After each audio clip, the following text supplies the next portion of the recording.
Bonsoir à tous, ravi de vous retrouver pour ce dernier virage du carrefour de l'information sur RTI 1. On regarde dans les titres. Dans son adresse à la nation le 31 décembre, le chef de l'État a démontré son engagement à favoriser davantage l'épanouissement de la jeunesse, l'avenir de la nation. 2023, décrété année de la jeunesse, aura permis de renforcer les efforts déployés par le gouvernement depuis 2012. Un décryptage à suivre dans quelques instants.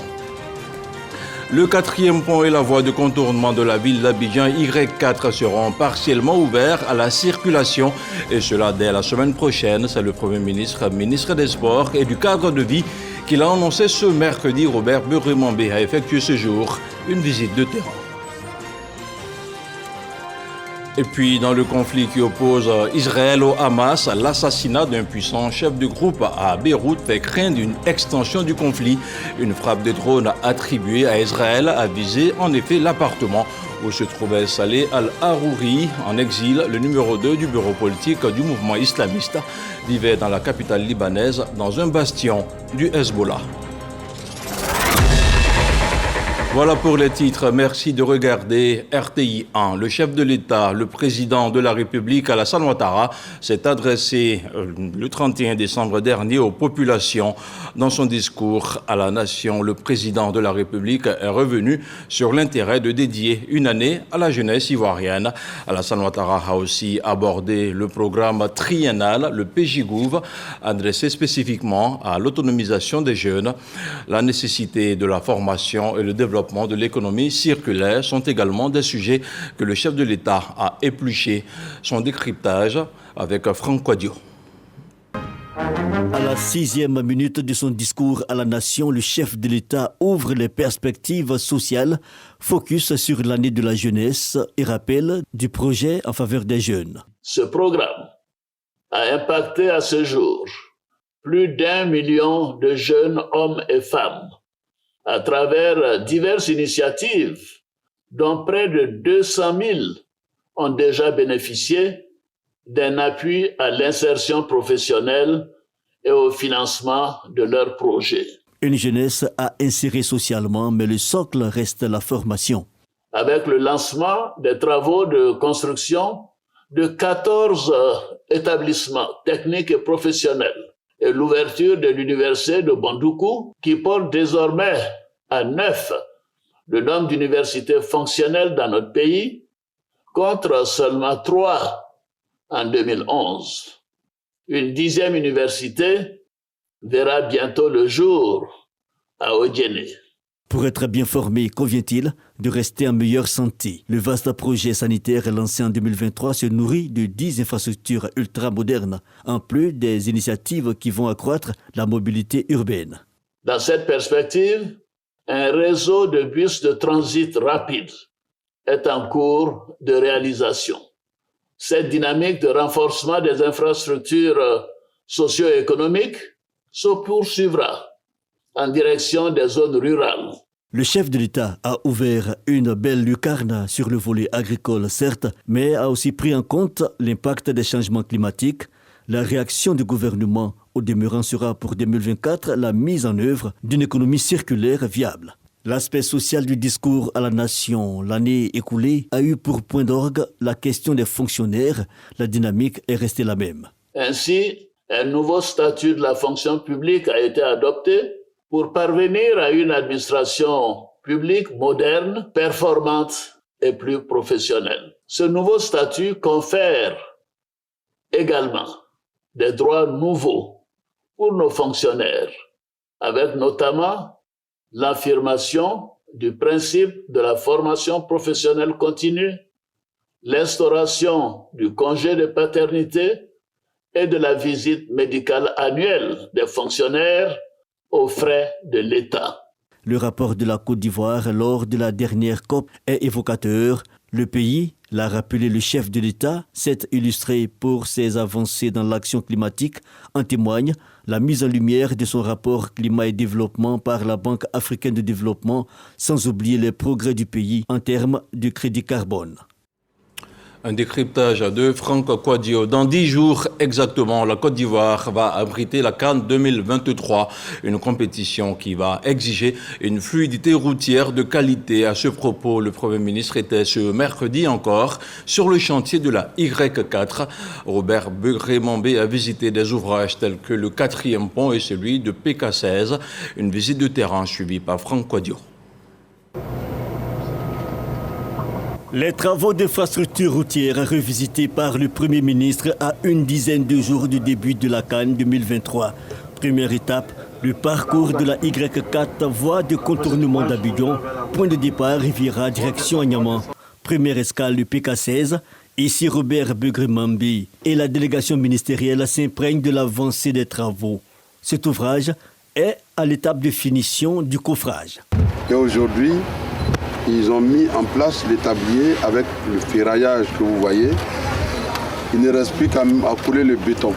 Et avant la CAN, on pourra circuler de la route de Benjerville jusqu'à Ebempe. Donc nous sommes venus constater que le plan de travail qui leur avait été imposé est respecté.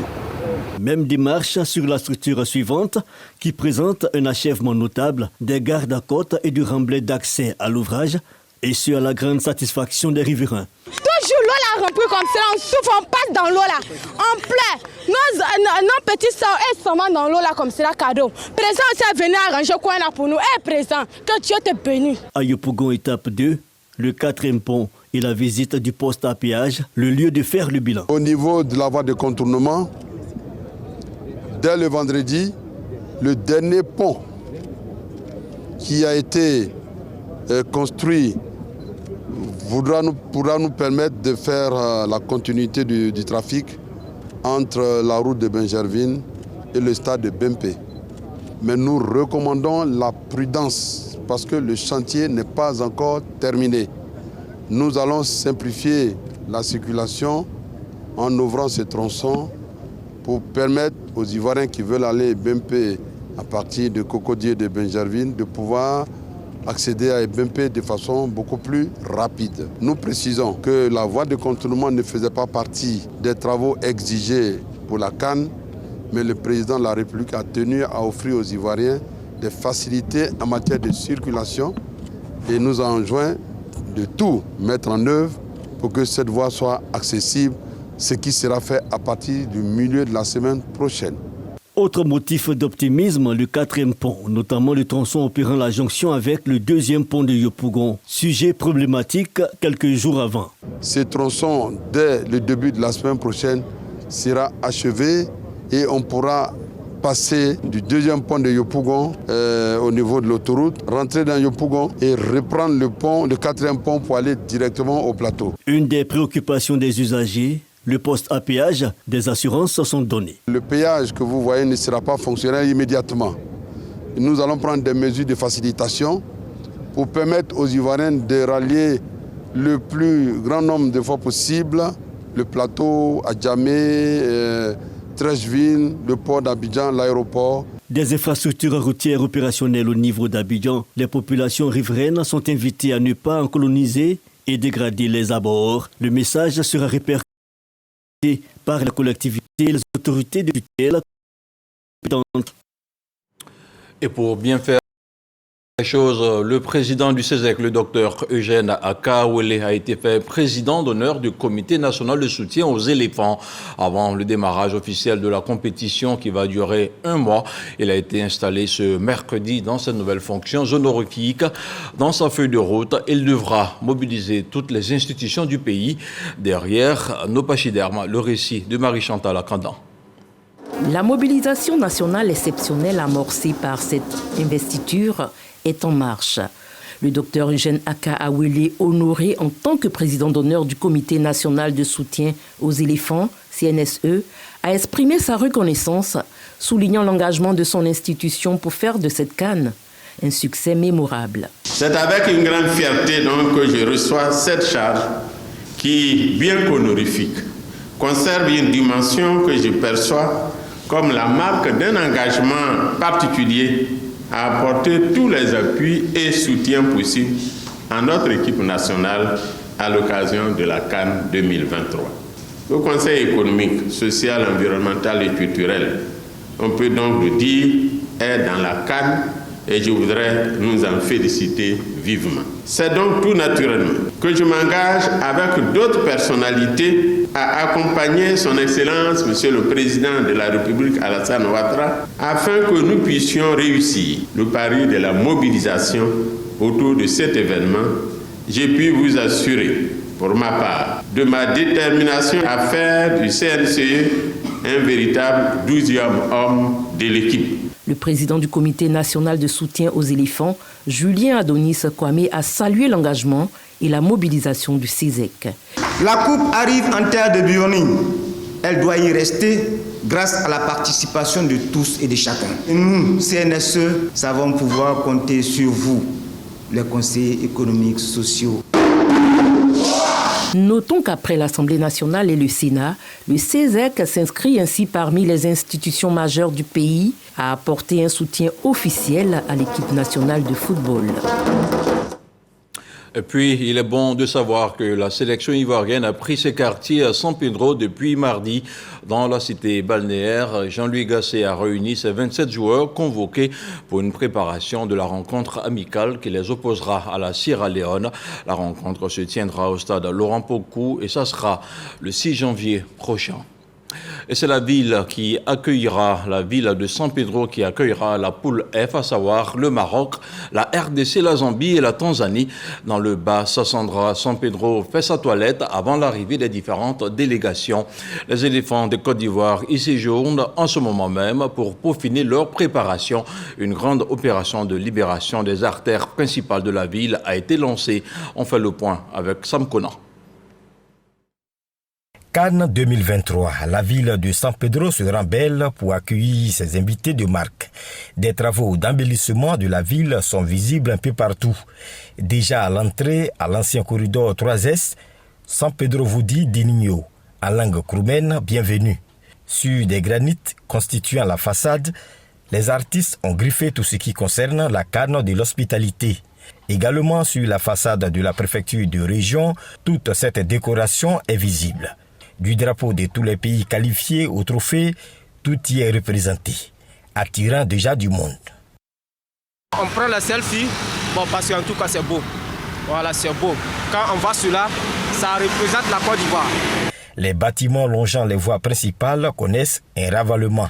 Les bœufs qui luttaient la traversée du pont avec les automobilistes ont été parqués. Au niveau de la gare routière et du parc à bois, une opération de déguerpissement, de nettoyage et de curage des caniveaux permet de donner une fière allure. Nous sommes fin prêts et je compte sur le civisme des populations à ne pas recoloniser les lieux libérés. Cela y va non seulement de notre santé, de l'embellissement des villes et il s'agit de montrer un visage joyeux à tous ceux qui viendront pour la Cannes. En attendant l'arrivée des équipes, celle des éléphants en préparation dans la cité balnéaire est la première à contempler cette ville Cannes prête à faire la fête.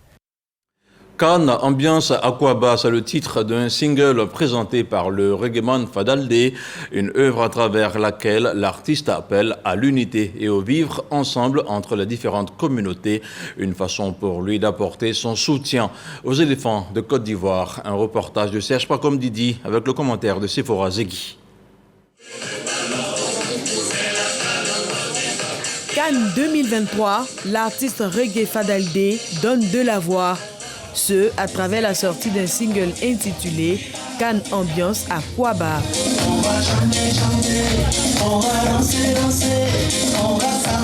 Rapprochement entre les peuples, rassemblement, vivre ensemble et diversité culturelle sont entre autres valeurs prônées par l'artiste dans cette composition très enlevée avec des sonorités zaouli. Nous allons recevoir l'Afrique chez nous, donc une chanson pour participer à la bonne organisation, à la bonne image du pays. Dans cette chanson, je voulais ressortir les différentes cultures en Côte d'Ivoire. Voilà, j'ai mis un peu de Godi, un peu de Zaouli, un peu de Boloy. Cette sortie musicale bénéficie du soutien des ministres de la Communication et de la Culture. C'est un artiste de qualité. On se doutait déjà que ce serait quelque chose de formidable. Donc moi, le clip était beau, ta prestation à la hauteur du clip. Je pense que si on le passe suffisamment, ça va encourager les éléphants à gagner. Le message du parrain de cette cérémonie, M. Amadou Coulibaly, ministre de la Communication, c'est un soutien qu'il apporte à la culture, mais surtout aussi à l'artiste Fadaldé. Cet artiste-là est en train de nous donner un bel exemple du soutien aux éléphants. Plus qu'un événement, la présentation de ce single hommage aux éléphants et à la Cannes 2023 a réuni de nombreux artistes et acteurs culturels. Autre chose à présent, les 12 meilleurs élèves de 3 cycles de l'ENA sont connus. Ils ont été reçus par la ministre de la Fonction publique et de la modernisation de l'administration. Des impétrants qui ont été félicités pour l'excellence du travail accompli. Anne Désiré Ouloto a réaffirmé sa volonté d'inscrire le concours de l'ENA dans la rigueur et dans la transparence. Serge Coléa. Parmi les admis au concours d'entrée à l'École nationale d'administration 2023-2024, 12 décrochent la palme des meilleurs. Ce sont 6 filles et 6 garçons. En compagnie du directeur général de l'ENA, ils ont été présentés à la ministre d'État, ministre de la Fonction publique et de la modernisation de l'administration. C'est un sentiment de grande joie et de fierté. Nous tenons à souligner au sein de la population que la transparence et l'équité au niveau de l'organisation des concours d'entrée à l'École nationale d'administration est une réalité. Et c'est une réalité en ce sens que nous, qui sommes des enfants de la société, de la classe moyenne, moi particulièrement en tant qu'enfant d'instituteur et de commerçante, je suis admise et parmi les meilleurs. Nous tenons aussi à dire merci à Madame la ministre et lui réitérer notre engagement à être des modèles. Pour la ministre Anne Désiré Ouloto, ces futurs élèves de l'ENA peuvent se féliciter d'avoir réussi au prix du mérite et de la transparence. L'opinion était convaincue que seuls les enfants des grands avaient accès à l'ENA. Je voudrais donc vous rappeler que dès mon accession, j'ai reçu instruction sur la détermination affirmée du gouvernement et du président de la République à restaurer la crédibilité des concours administratifs et ceux d'accès à l'ENA. Les 12 majors du concours de l'ENA 2023-2024 recevront chacun un ordinateur portable en guise d'encouragement. Autre chose, à présent, l'extension de la plateforme du système de transport intelligent est en marche. Le dispositif offre un ensemble d'outils visant à réduire considérablement les embouteillages et les accidents de la route, et cela grâce à des communications hertziennes. Le ministre des Transports, Amadou Koné, a visité le dispositif le week-end dernier. Un reportage de Juliette Ouéa. Le projet d'extension du système de transport intelligent avance progressivement en Côte d'Ivoire. Doté de panneaux à messages variables, radars mobiles, applications spécifiques, pylônes de télécommunications et autres checkpoints de contrôle fixe des infractions routières, ce programme, initié par le ministère des Transports, vise à renforcer la lutte contre l'insécurité routière, améliorer la gestion du trafic et la circulation routière. La phase d'implémentation de la vidéo-verbalisation des infractions routières a permis, sur la période 2021-2022, une réduction de la mortalité routière d'un peu plus de 60%. Je crois que cette tendance-là tend à se confirmer les années qui suivent. Le ministre des Transports, Amadou Koné, a visité le centre de commandement provisoire du système de transport intelligent. Cette structure a pour mission la surveillance de la circulation et la vidéoprotection. En ce qui concerne le dispositif pour la vidéo-verbalisation, donc nous sommes globalement, pour ce qui concerne donc les infrastructures, nous avons quasiment achevé, donc à quasiment 100%, plus de 90%. Donc ce sont les pylônes, ainsi de suite.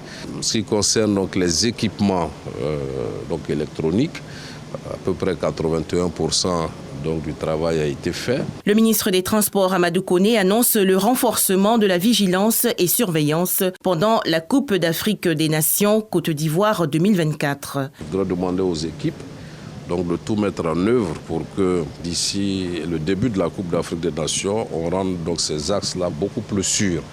donc pour tous ceux qui arrivent. Lancé en septembre 2021, le projet d'extension du système de transport intelligent est estimé à plus de 40 milliards de francs CFA.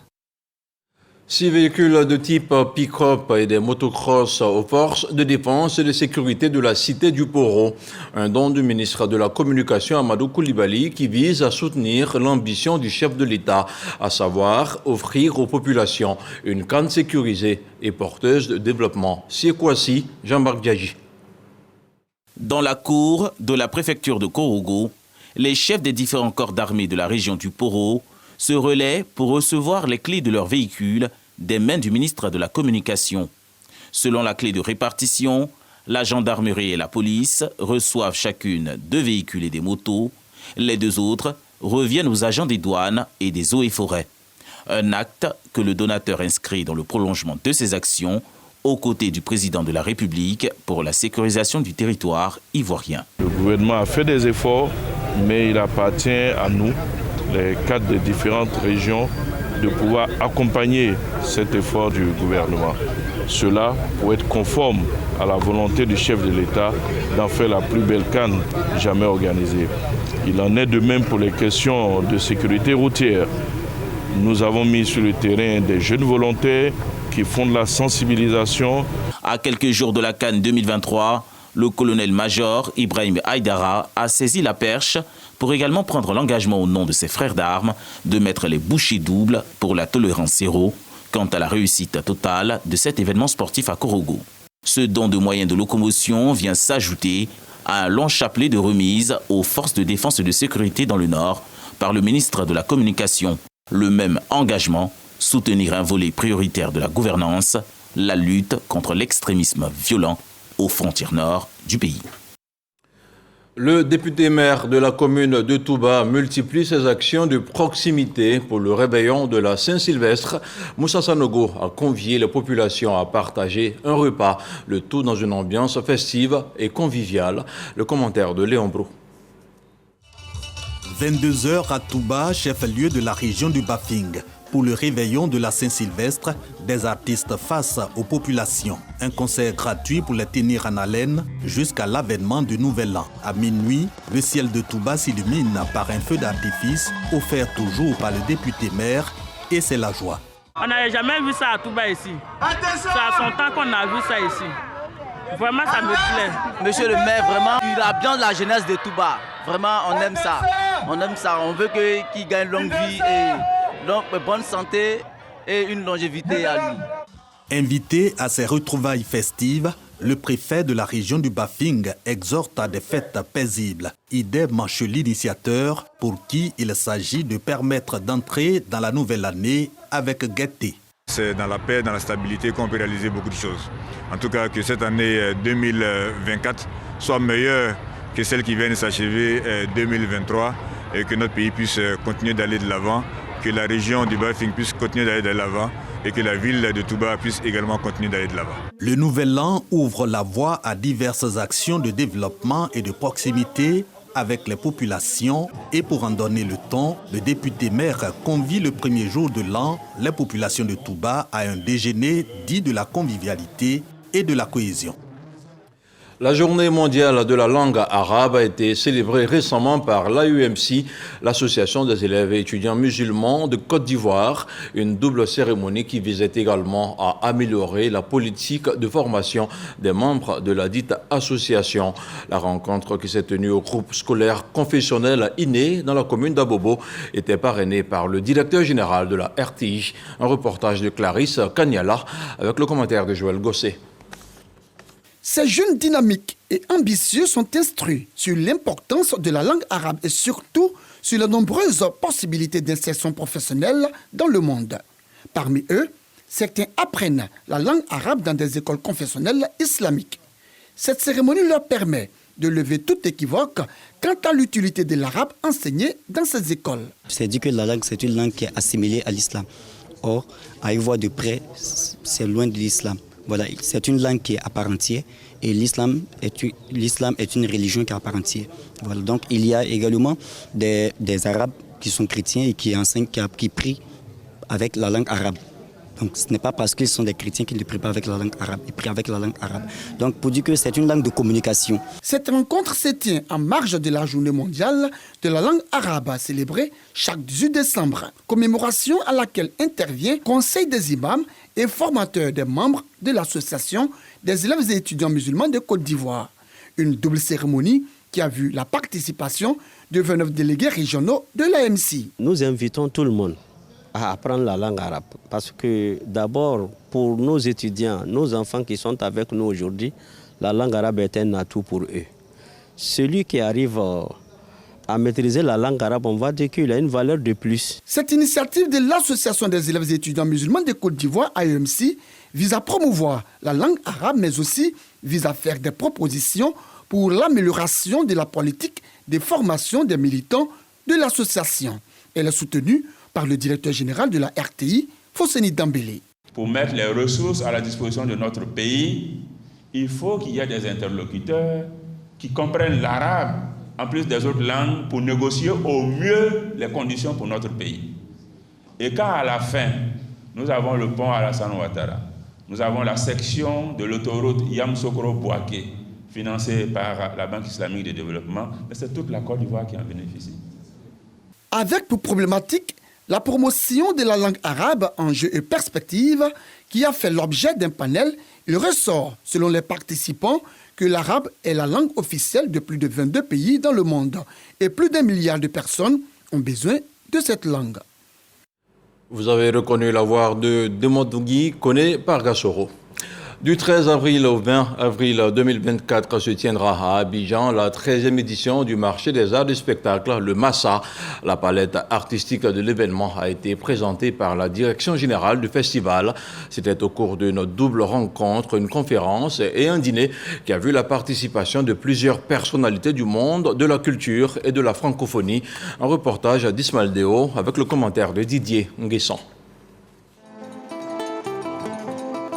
Voyage au cœur de la culture africaine, ainsi pourrait-on résumer le Massa, marché des arts et du spectacle africain d'Abidjan. L'événement, à sa 13e édition, jette les bases d'un rendez-vous culturel sous les auspices d'une jeunesse entreprenante et innovante. 33 artistes et groupes artistiques sont retenus pour les festivités. On avait des critères que le Massa nous avait donnés. D'abord, 1, c'était le professionnalisme du projet. De 2, c'était de voir si le spectacle proposé, il pouvait être de bonne qualité, mais est-ce que le spectacle était vendable et le spectacle pouvait tourner. On a tout fait pour avoir des groupes de qualité, donc ça va être d'office. En tout cas, chaque discipline aura d'office que des groupes de qualité. 30 ans que dure le Massa, une expérience que sa direction générale entend célébrer avec une diversité culturelle, tant au niveau du contenu qu'au niveau organisationnel. Nous souhaitons que la prochaine édition soit l'espace, le lieu d'opportunité pour nos créateurs, pour nos professionnels du secteur culturel et artistique, pour faire donc des affaires, pour se vendre, pour se faire acheter par les programmateurs qui vont arriver et grosso modo pour faire en sorte qu'ils soient en capacité de générer de la richesse pour nos différents pays et qu'ils puissent ainsi s'autonomiser eux-mêmes en tant qu'entrepreneurs culturels. Pont culturel entre toutes les régions du continent africain, ce festival, tout comme la Coupe d'Afrique des Nations de football, se veut une Coupe d'Afrique des Nations culturelles. Alors qu'on aura vécu vraiment ce grand moment voulu par le chef de l'État, porté de main de maître par le Premier ministre, ça sera l'opportunité de montrer la force et les atouts culturels de notre pays, les atouts touristiques, les atouts connus ou moins connus de la Côte d'Ivoire autour de ce grand événement. Cette catégorie de spectacles meubleront ce rendez-vous culturel. La danse, la musique, l'humour, le conte, l'art du cirque et de la marionnette et le slam. 2000 festivaliers sont attendus. Dans l'actualité hors de nos frontières au Mali, dans son discours à la nation à l'occasion du Nouvel An, le président de transition a annoncé la mise en place d'un dialogue direct intermalien pour la paix et la réconciliation. Selon le colonel Assimi Goïta, cet appel au dialogue devra permettre l'appropriation nationale du processus de paix sans passer par aucune médiation extérieure. Les concours de ce dialogue, son organisation, ses participants, ses objectifs doivent être précisés d'ici février février prochain. Mais du côté des rebelles du CSP, le cadre stratégique permanent, l'annonce de ce dialogue suscite au contraire un rejet catégorique. Et puis, son assassinat pourrait être le plus gros coup porté par Israël contre le Hamas depuis le début de la guerre dans la bande de Gaza le 7 octobre. Saleh al-Harouri, le numéro 2 du bureau politique du Hamas, a été tué mardi par une frappe de drone. Âgé de 57 ans, il était l'un des successeurs les plus crédibles d'Ismaël Haniyeh. À la tête du mouvement, il a été tué en compagnie de 6 autres personnes, dont 2 commandants de l'aile militaire. Et c'est la fin de cette édition d'information sur RTI 1. Bonsoir.